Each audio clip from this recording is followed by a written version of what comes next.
systems that control the body, okay? The nervous system, endocrine system. So up to this point, you've been given the information about how the signal travels the neuron, okay? You've seen like the basic structure of a neuron, and for the most part, in our minds, when we see neuron, we're thinking this: dendrites, body, axon, terminal buds, right? That's pretty much our idea. Once again, that's not the case all over the body, okay? Neurons are going to have different shapes, but one of the things that we've got to remember is that for everything that our body is going to do, we're going to see that it is the result of the nervous system or the endocrine system. One of these two systems is going to be controlling everything that happens. Since we're going to be looking at the spinal cord, okay, conduction. Now, here's what we've got to kind of pay attention to. It is conducting sensory information and motor information. Now, up and down. And where is my skeleton? Y'all give me 2 seconds. Let me see if I can find it.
Welcome to class IT, okay?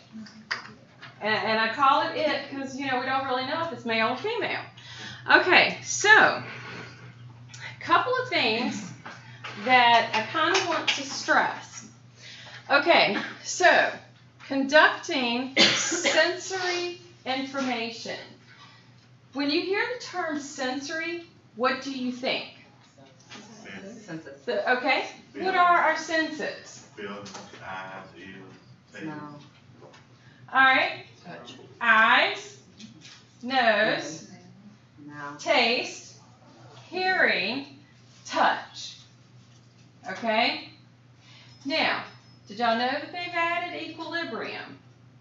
No. Yeah, so we now have the sense, the special sense of equilibrium. Kind of cool. But anyway, we'll get to that. Now, sensory information. So if we're thinking here, this part of the body, okay, these are going to be what we term our special senses, right? Okay?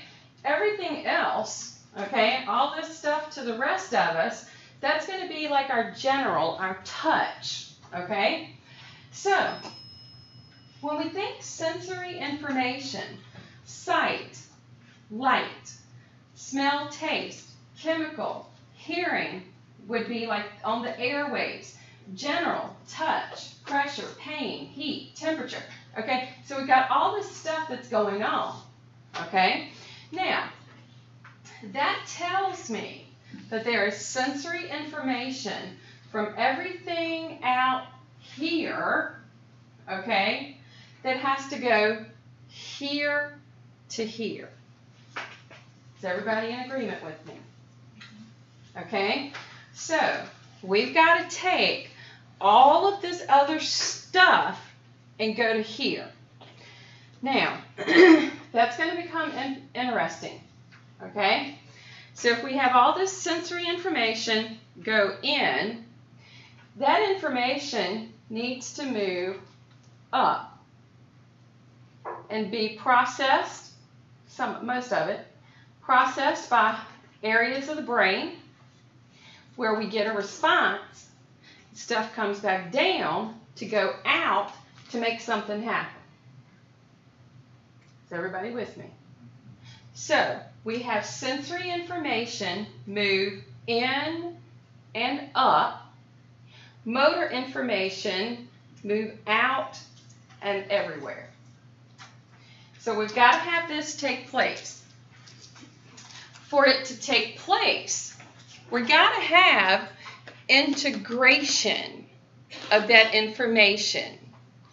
Something needs to make sense of it. So, in the case of a reflex, which hopefully y'all talked about last time, in the case of a reflex is going to simply get integrated at the level of the spinal cord where it enters. Like you hit your knee, pow. Okay? So, that's there. So that tells me that in my spinal cord are neurons that can integrate that information, making sense of it, and give me the response of where it got hit and kick out. Okay? Now, information can move up to the brain and get integrated. Information can actually be integrated in areas of the brain to get us to do something. All right? So it's really cool how it actually works. Now, with the spinal cord, we get stuff like our reflexes. We get stuff such as locomotion because it's basically working with what we think of as the general. Okay? The stuff that's going to be moving us. This stuff to the outside. The spinal cord itself comes from the brainstem, exits at the area of the foramen magnum. It occupies upper 2/3. So when you actually get to look at the spinal cord, we tend to think our spinal cord is doing this number all the way down, right? No, that'd be just a little too dangerous, okay? So, because, think about it. Spinal cord is kind of important. I mean, I don't know about you guys, but, I kind of like it. Just saying. So, when we look at the exit at the foramen magnum, and we begin to see the spinal cord come down, basically what you're going to find is it's going to come down, and then you're going to have all this branching that takes place. Then it looks like bunches of strings and everything. So it doesn't stay big and thick all the way down. Okay? Does that make sense? So, we're going to find that the spinal cord, upper 2/3, basically kind of stopping right at the bottom of the rib cage, somewhere around L1. It is a tad bit thick, but here's the cool thing. All these little strings that we see exiting, it's giving rise to our spinal nerves. Now, the spinal cord, okay, is encased in bone. It's very well protected.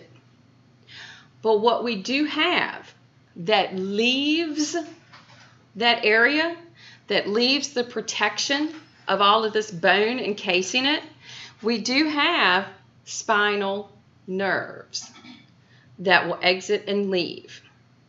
It is the spinal nerves that go out to innervate all of this stuff. Well, cranial up here, spinal here down. We got all of that nerve, okay, coming out to innervate everything else. Think of it innervating down your arms, down your legs, to your fingers, to your toes, to your organs. Okay? That's what exits and goes all the way around. And it's these that sensory information gets to travel and motor information gets to travel. Does that make sense? Okay, so sensory information will get to go in. We integrate it. Motor information gets to move out. It's kind of cool. All right. When we talk about a segment of the spinal cord, a segment is considered where you've got bone and bone, okay? A segment would be considered that area covered by the bone. So it'd be like segment, segment, segment, segment, segment, segment. Is everybody with me? Okay, that would be a segment of the spinal cord. So, anatomy, pretty interesting. Pretty important.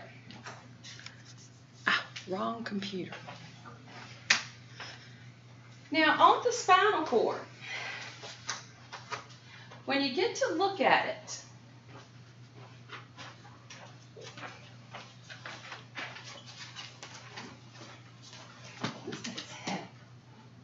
all right, see how they're trying to represent grooves? Everybody can see that? How they're just trying to represent grooves going all the way up and down. All these little grooves, okay? All these different little grooves that they're trying to show. Go up and down.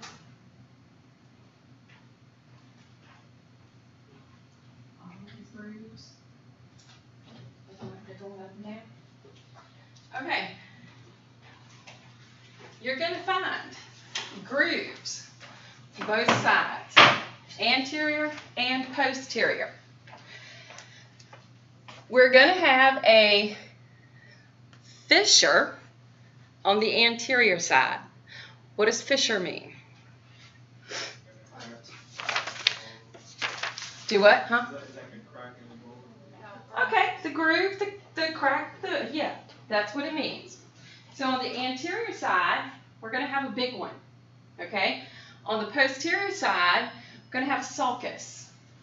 What's that? It's like a little indentation, okay? Like a little dip through it.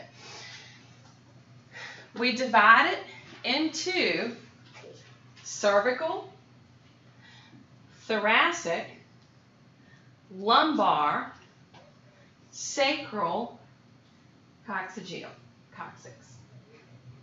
These are going to be the ways that we divide it. We're going to have some areas that are thicker.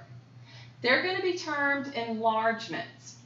We're going to find, if you were to take this out, like if we were to take the spinal cord out, we would see right here, up here at the top of the neck, a cervical enlargement. Because that enlargement is going to be giving spinal nerves to upper portions of the arms and the body. We're going to find that there would be one at the lumbar region, helping to give rise to nerves serving the lower part of the body. We have something called the medullary cone. Basically, that cord is going to taper, getting close to the lumbar enlargement.